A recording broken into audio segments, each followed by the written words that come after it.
On this episode, Larry Jorgensen joins us, the author of Shipwrecked and Rescued, to talk about one of the craziest shipwrecks you've ever heard of. Plus, Ozzy Osbourne, well, he's done with the US and he's heading back to the UK. Plus, Florida man tries to buy a child at a Winn Dixie. All this and more on today's Open Highway.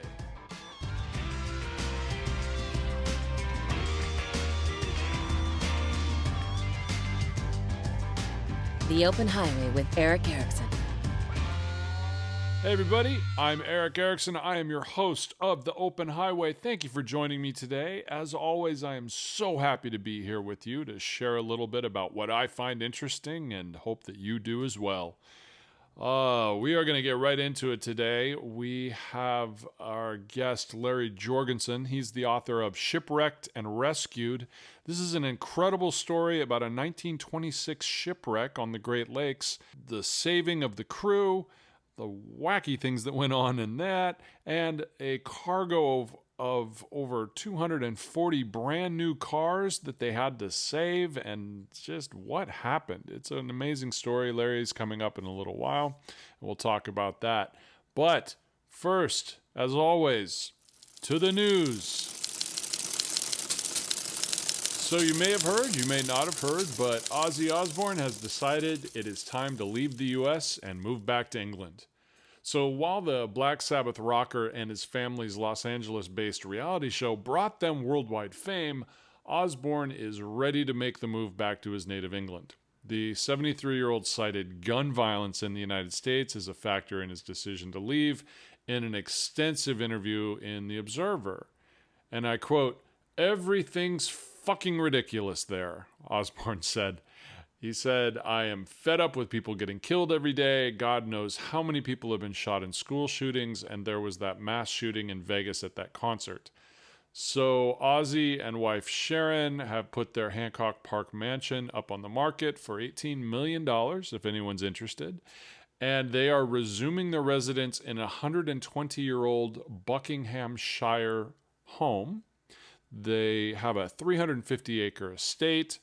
They are currently having it rehabbed. They've got builders in there. They're digging a swimming pool. They're installing air conditioning and even making a studio so Ozzy can go back and make more music. They're expecting to move back early next year, 2023. And of course, Osbourne has faced health issues in the past. He had a Parkinson's diagnosis, pneumonia, 2 staph infections in his right hand. He got COVID and even had surgery to remove metal plates that had been pressing up against his spine.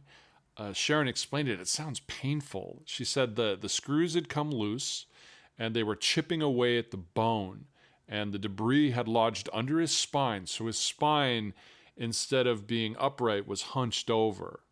So Ozzy basically said, "I don't want to die in America. I don't want to be buried in fucking Forest Lawn." Anyone who lives in LA knows Forest Lawn. It's a very famous cemetery with a lot of celebrities that are buried there. Ozzy's been having a tough time from his medical stuff, but he's just reached a point where he's done. He's quoted as saying, "I'm English. I want to be back." But we all know the love story with him and Sharon. He said the saying that even if Sharon had said, "We've got to go live in Timbuktu," he'll go. But he summed it up in just saying, "It's just time for me to come home." So Ozzy's had enough. He's heading out. So what else is going on in the news?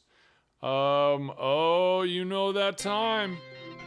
Florida is situated in the south of the United States. Great state of Florida. In Florida. People of Florida. Florida, man. Florida. Florida. Florida.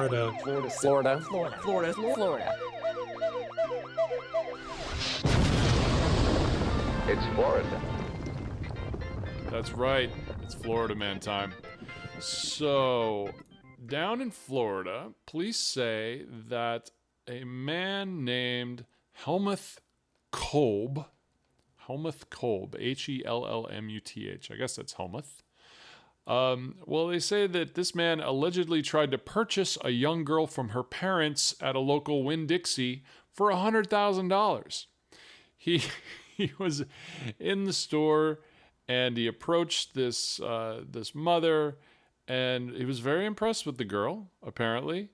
And he said, I'll give you $100,000 for your kid.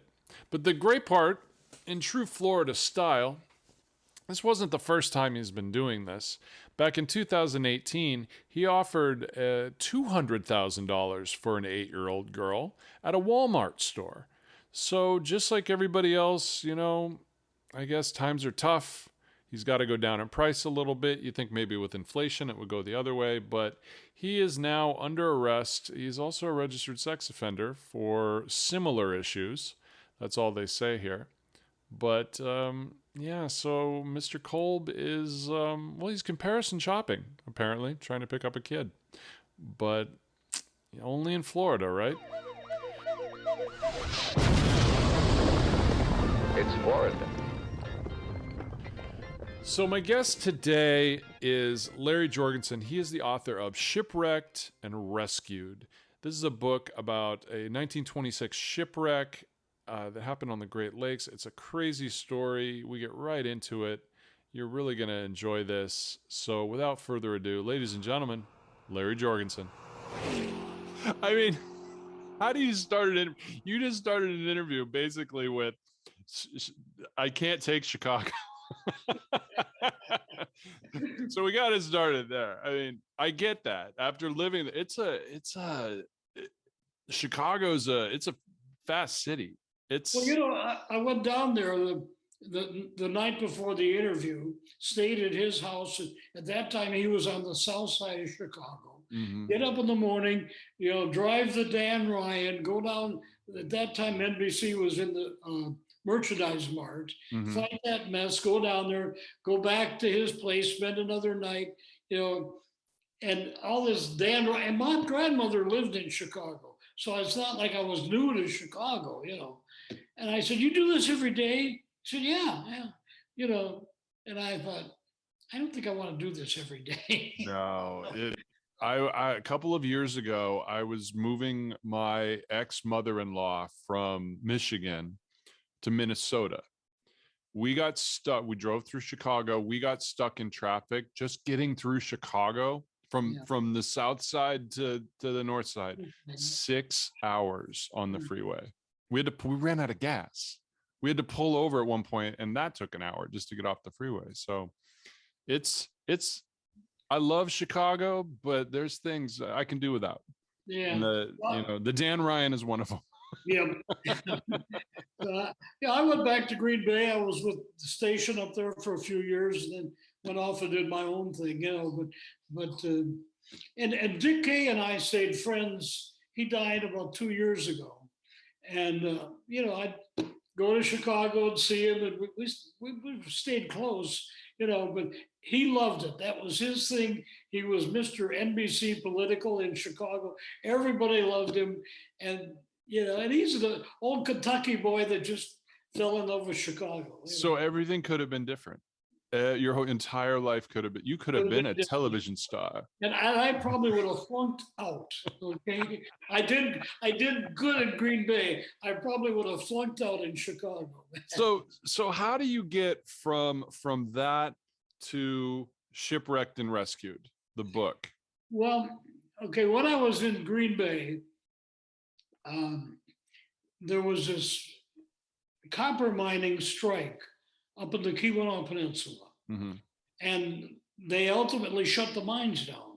And that was the end of copper mining per se in the Keweenaw. Well, I would go up and cover the story. I just got attracted to the Upper Peninsula. Later, I got really involved in snowmobiling, in the industry, and promoting it and so forth. And my first snowmobile venture was 1969 at Copper Harbor. And I just fell in love with the area, something about it. I go back every time I get a chance, even living in Louisiana, I'd go back summers, we'd go up to the Upper Peninsula. Something about that country fascinates me. And 2 years ago, I was up there and I picked up a little booklet, and it had about 2 pages in it about the city of Bangor shipwreck. And I thought, God, I've never heard this story before. What an amazing story. Mhm. So I started researching it and talking to people, and I got addicted to the darn story. That's the Consequently, journalist in you. yeah, That's the and journalist in you. consequently, the book evolved, and the book is really doing well. I did it because I thought it needs to be done. Yeah. And the thing is doing well. I'm getting all kinds of response on it, and it's truly an amazing story because there's been 6,000 wrecks on the Great Lakes, 6,000 shipwrecks. There's only been one, like the city of Bangor. And the reason I can say that is it was the only time that not only was the crew rescued, but so were the cars. There was 240 brand new 1927 Chryslers on that boat. And with the exception of 13 that went into the drink when it got into the storm, the rest of them were rescued. And the book it goes in so many directions. Are we doing an interview now, or are we just talking? Yeah, we've been talking for a while. This is that's how the show goes. It's just you're gonna have to edit that. no edits. It's all real. But the book, first of all, we deal with the crew. Okay, now when the boat did, it hit a reef off of Copper Harbor. So it's up on this reef, it gets slashed, water pours in. I mean, it's trash. The boat is trash. So where's it coming from? Let's detail it out. So it starts in Detroit. Okay. It is one of 12 boats that are owned by the Nicholson Transportation Company that are now being used as car carriers. They found out 1926, automobile industry is booming. Mm-hmm. How do we get our cars to the dealers? Well, around the Great Lakes, we put them on boats, send them. So they actually modified the boats to accommodate cars on deck and put an elevator in, build a second deck underneath. Mm-hmm. That particular boat that crashed off the Copper Harbor had set a record. Chicago, here we go, going into Chicago a year before with 500 cars on it. It was a record at that time for the number of cars to be carried by a ship. So anyhow, it's starting in Detroit. They go up, go through the Sioux, they get into Lake Superior, and they get into a heck of a storm. So the captain heads for Whitefish Bay, which, that's where the Edmund Fitzgerald was headed, never made it. Mm-hmm. He spends a night there. And the next day he's thinking, the storm has subsided. The load is supposed to go to Duluth. So he takes off again. They get really into Lake Superior now, and it's the end of November. You don't want to be on Lake Superior in November. Okay? No. And they get into, as the captain described it, the worst storm he's ever been in. And the boat, because the boat is loaded with cars, and it was originally intended to be an ore carrier, it's riding higher. And it gets into the storm and starts doing this back and forth and being tossed around. They lose the rudder, lose control of it, and it just ends up crashing on the reef. It gets thrown up onto this reef. Well, there were 13 cars on the deck that were all chained together in one chain. That mistake they learned the hard way. That chain broke in the storm, and those 13 went in. They're still sitting in Lake Superior. The rest of them were okay. They got onto the reef and so forth. Now we've got a crew of 29 guys. Some of them are from Detroit. They've got loafers on, all right? I mean, they're not dressed for this, okay? They finally hack a lifeboat free and get a group to shore, send the lifeboat out, finally get them all back to shore, okay? So now they're on shore. The captain thought that they were west of Copper Harbor. He saw what he thought was Brockway Mountain, which is Copper Harbor. So he thought, well, we're west of Copper Harbor. In reality, They were east of Copper Harbor. So they get off the boat, they get on land. So like I say, some of these guys are not dressed for this. And we're talking, the Keweenaw Peninsula that gets 300 inches of snow in the wintertime. Yeah. So they say, okay, we're west of Copper Harbor. Let's walk east and try to get to Copper Harbor. Well, they're already east of Copper Harbor, right? So finally they realize, no, this is a mistake. They turn around and they get back to where the boat is, but it's offshore. And they spend that night on shore, build a fire, try to thaw out, that right there is a story of, there's a movie right there. That's like the first part of a trilogy almost. There's an adventure. That's night one of the miniseries. But for those of you who haven't lived on the Great Lakes, like we both lived in Chicago, I've lived in Chicago. I've been to Minnesota. I've spent a lot of time in Michigan. You obviously have too. People don't understand the storms that hit those lakes. They are as rough as anything you see in the ocean. I remember we had one in Chicago one time that was so bad that when the ice froze on the pylons, the waves froze, and then they hit the pylons and they froze sideways. So you have water, you have icicles going parallel to the ground. It's the craziest thing you've ever seen. Yeah. And people just don't understand the power. The Edmund Fitzgerald is not like a one-time story. These are, or the city of Bangor. These storms are massive. They're horrific. Yeah. And so we get the guys, okay, back to the guys. Yeah, so they're wandering around. They went the wrong way. They got a fire going. They're wearing penny loafers. They gotta go west. Okay? And the snow, we're talking 4 feet deep snow already. And some of these guys have cut up blankets and wrapped them around their legs for protection. Well, that was a mistake because ice and snow gets behind them. But anyhow, so they're out there for 2 days fighting this snow and everything. Ironically, another boat crashes it goes on land, and it's not too far from where their boat crashed. Those guys, 2 of them were able to get to shore, were able to walk 6 miles to find a telephone. They had them in those days, and they called the Coast Guard rescue station in Eagle Harbor. So the Coast Guard crew takes off to rescue these guys. They don't see the Bangor because it's snowing so bad. They go right past it. They pick up these guys, and they're going to take them back to Copper Harbor. On the way back, they see the Bangor. So they go in, look, there's nobody around. Okay, so they continue on.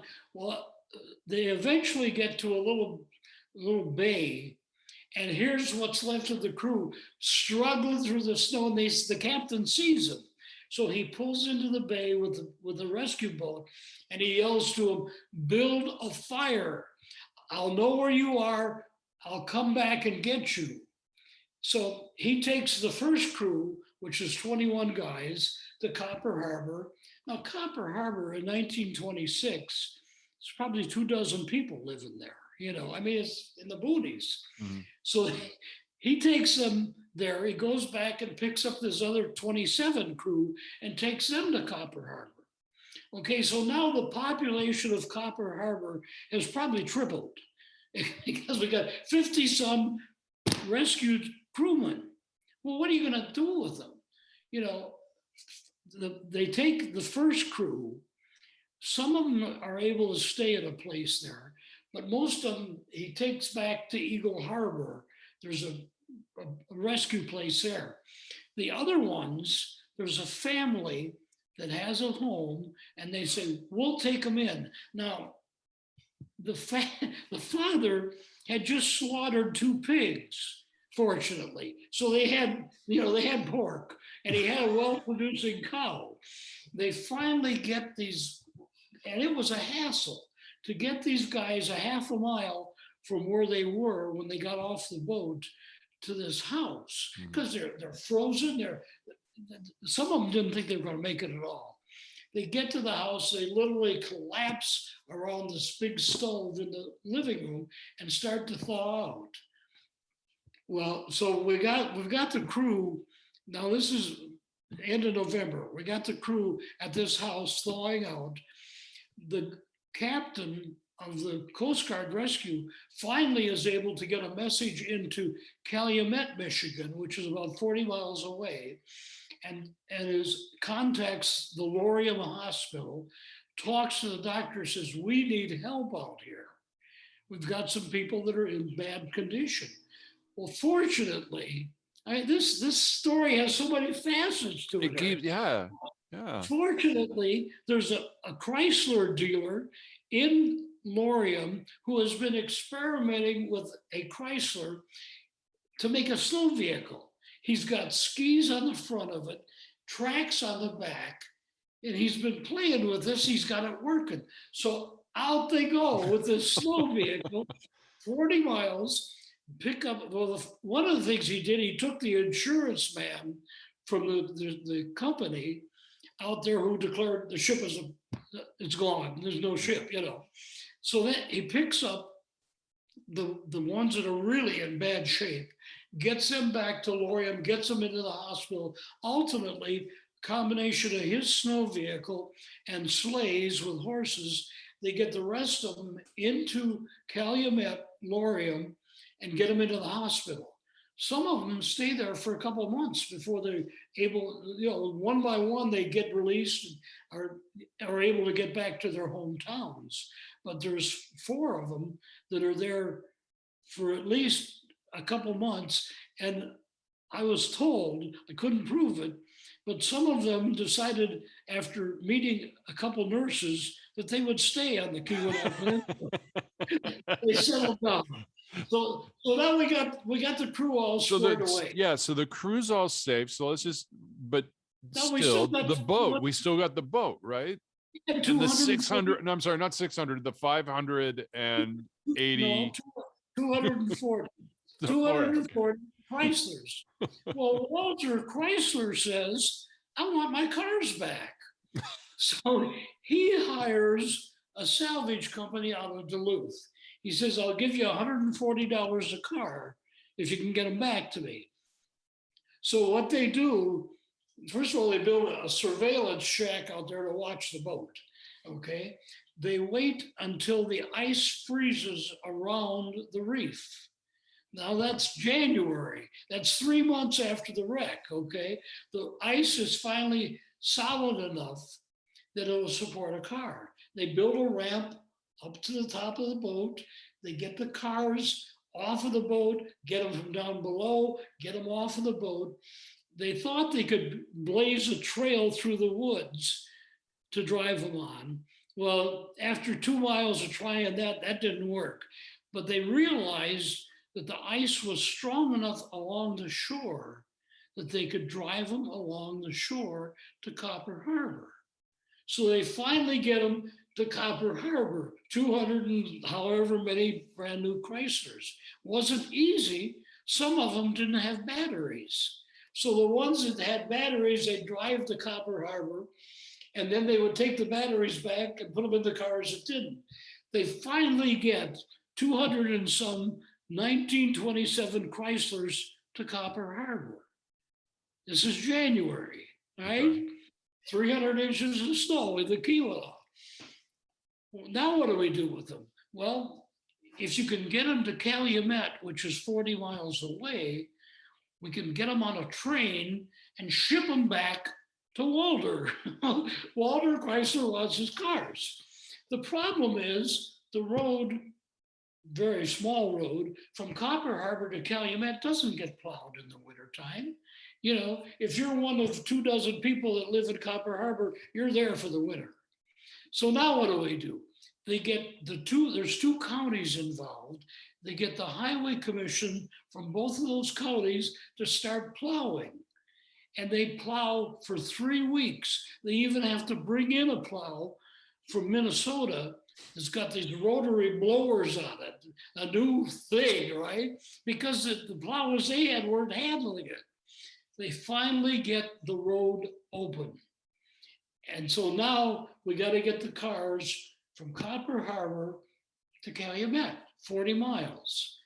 Okay, in the meantime, they've been hauling fuel out there, these big tanks on sleighs to fuel the cars. So now we got to get volunteers. So the word goes out, we'll pay $5 a head to drive the car to Calumet. Well, guess what? A whole bunch of schoolboys took off that day. And they finally got all the cars to Calumet. Well, they thought they got them all to Calumet. But you know, mysteriously, some of them kind of disappeared. So now we have in the book, now we find a car, and there were more, probably, we know there were more, but we find a specific car that was owned, it came off of the boat, it came off of the Bangor. It was owned by the same family for 69 years in the Keweenaw Peninsula. It went from, from one generation to the next and the next. That car ended up having 200,000 miles on it, and you can see it at a museum at the Eagle Harbor Lighthouse. It's still there? It's there. That's where we released the book. We released the book at that lighthouse. And if you look at the car, and they will show you, there's an axe mark on the car where they cut the ice off to get it off the boat. Okay, so here we got this car sitting in a museum after being driven for 200,000 miles. Now, we talked about the Chryslers. There were also on that boat 6 Whippets. You know what a Whippet was? A car that was made by the Willis Corporation in Toledo. Somehow they got 6 of them on that boat. Now let's think a minute. If Walter Chrysler or his insurance company is paying to get the cars back, they really don't want any Whippets, okay? So there's 6 of them. I'm convinced all 6 of them stayed on the Keweenaw Peninsula. We found a picture of one that was in a shed. The shed was falling down. Ultimately, the guy sold it. We've tracked it that far. We also talked to a lady who is a member of the Historical Society up there, who bought a Whippet at a estate sale years and years and years ago. So we know where 2 of them went. Probably there were 4 others that, after they met their use, they were trashed. Yeah. So we know there were 6 Whippets that stayed, and I get all kinds of people telling me, "Oh, I know somebody who got one of those." So how many made it back to Detroit? Well, over 200, but not many over 200. The urban legend of the Whippets. Right. How did you do all the research for this? Like, how did you dig in? Museums, newspapers, like what did you use? I went all sorts of sources. One of the best sources was, in fact, the fellow who is the maritime historian at that museum where the car is. Mm-hmm.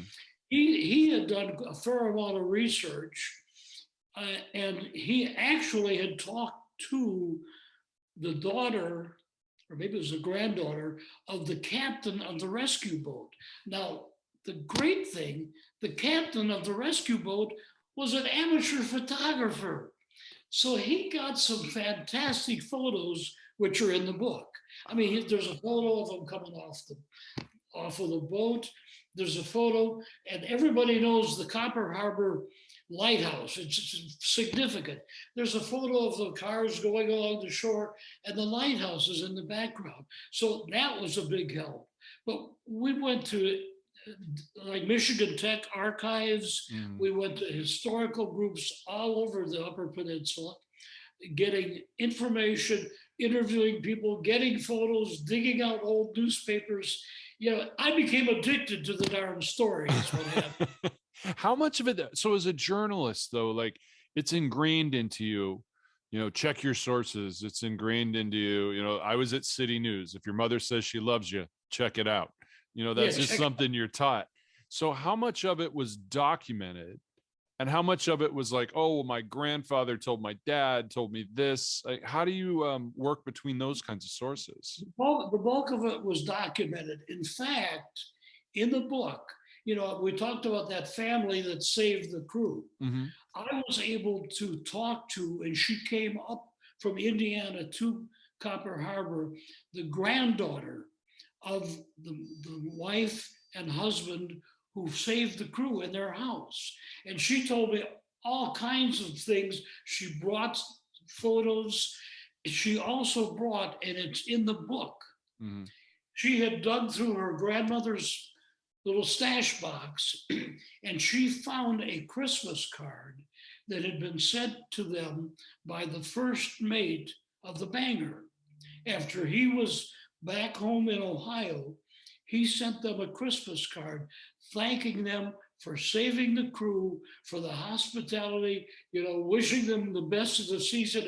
She found that card and I was able to reproduce it in the book. I mean, that's the help I got once I got into it, and people up there, it was sort of like did you hear about that thing? But nobody ever really got into it. There was pieces. It was like a puzzle. You get the pieces and put them together. Why? Why do you think that was? Why do you think that I would have thought it, even spending my time in the Midwest, I would have heard of it. I never heard of it. Why do you think it wasn't? I don't know. The first time I went to Michigan Tech Archives, that's in Houghton, okay? Yeah. The first lady I talked to at the archives, I told her what I was looking for. Now she's in Houghton, 50 miles from where it happened. She said, I never heard of that. She's at the Michigan Tech Archives. Yeah. So she found a staffer who had heard of it. Mm-hmm. And they dug through the files and they found some newspaper clippings for me, and they found, some photos and that. The holy grail of photos, and I'm going to find it, and we'll do another print of the book. I found articles from newspapers about the cars arriving in Calumet, mm-hmm. about a special crew coming in from Detroit to know how to load them on the trains.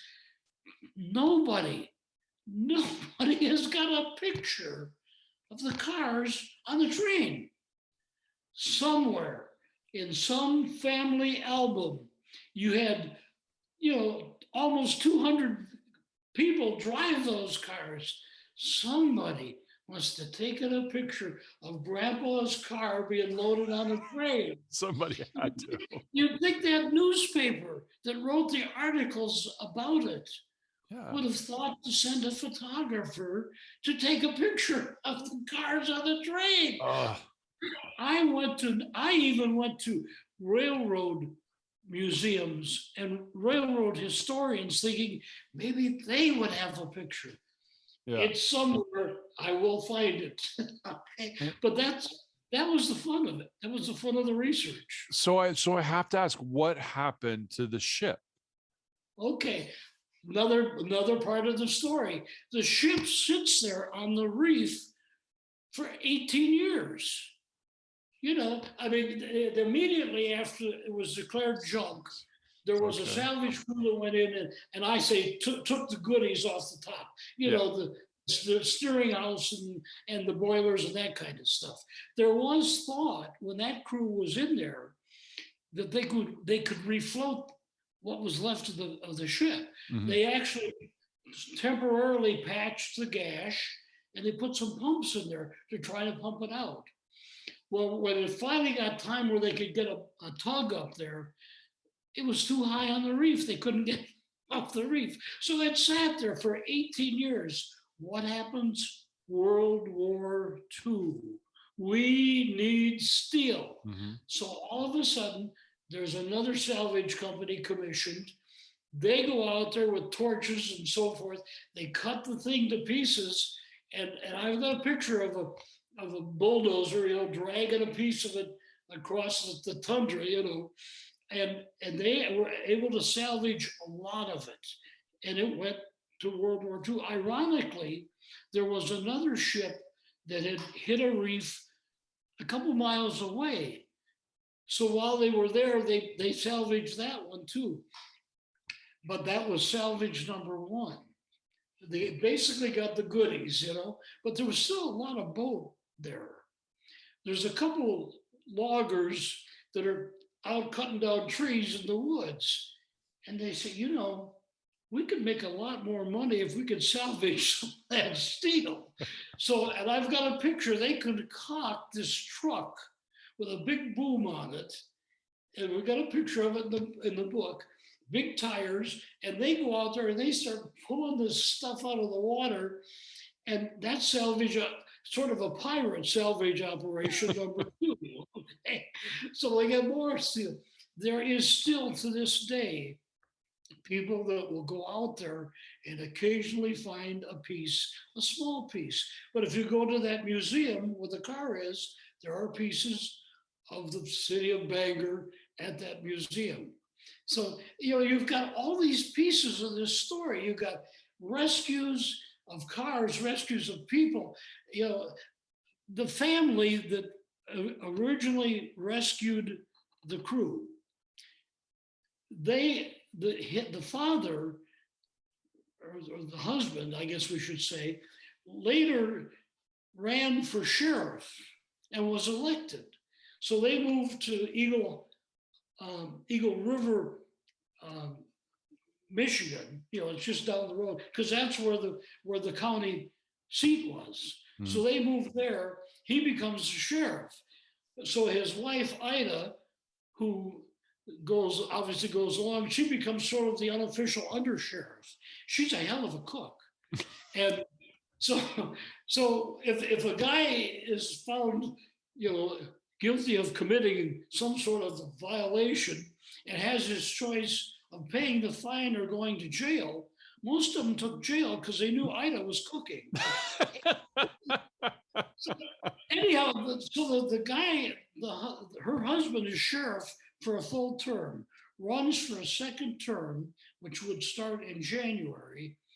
And in December, he's out helping someone get a car out of the snow, whatever, catches pneumonia. He dies 15 minutes into his second term. She becomes sheriff, okay? Ida becomes sheriff. Not only does she fulfill his term, but she's elected for 2 more terms as sheriff. So that's in the book. You see how many pieces all come into the puzzle. It's so patchwork. It's so fits in with that area of the country. The ingenious ways that people do things, the loggers, the sheriff, all the way the pieces come together. It's just that area is just full of those kinds of stories. At the end of the book, I write a little thing where I say, we've always heard it takes a village. Well, it took a peninsula, to make all this happen.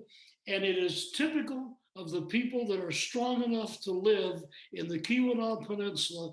And they certainly create a safe harbor in a time of trouble. And they're amazing people up there. It's amazing. It's an amazing story. So where can people, the website is probably the best place to send people so they can get their copies. The best place is shipwreckedandrescued.com. Okay. But the book, we've only been out a month and we're already in bookstores all over the Keweenaw. That's amazing. And it will be available. We're working with a publisher to have it on Amazon. But I've had bookstores downstate in Michigan buy it.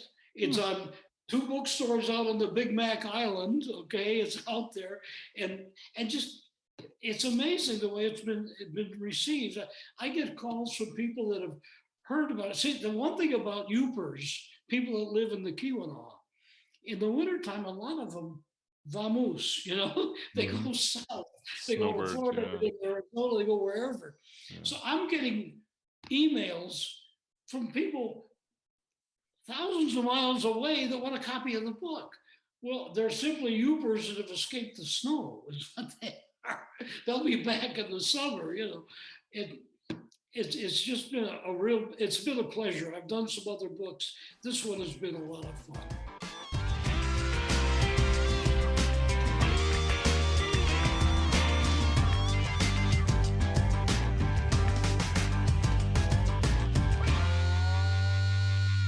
Support comes from the History's Trainwrecks podcast that focuses on stories like a temper tantrum that changed history, the president who promised not to run again and regretted it for the rest of his life, the World War II general who lost his pants on a secret mission in enemy territory. The History's Trainwrecks podcast, available now. For the highways of America, which for so many years were an assortment of as many designs and pavements as there were states, are now becoming one big road that can take you anywhere faster, safer, and more directly than ever before. What is this big road? Where is it going? How much has been built? How much is yet to come? These are questions we ask. Certainly traveling the entire system would be a memorable experience, but few of us have the time for such a trip.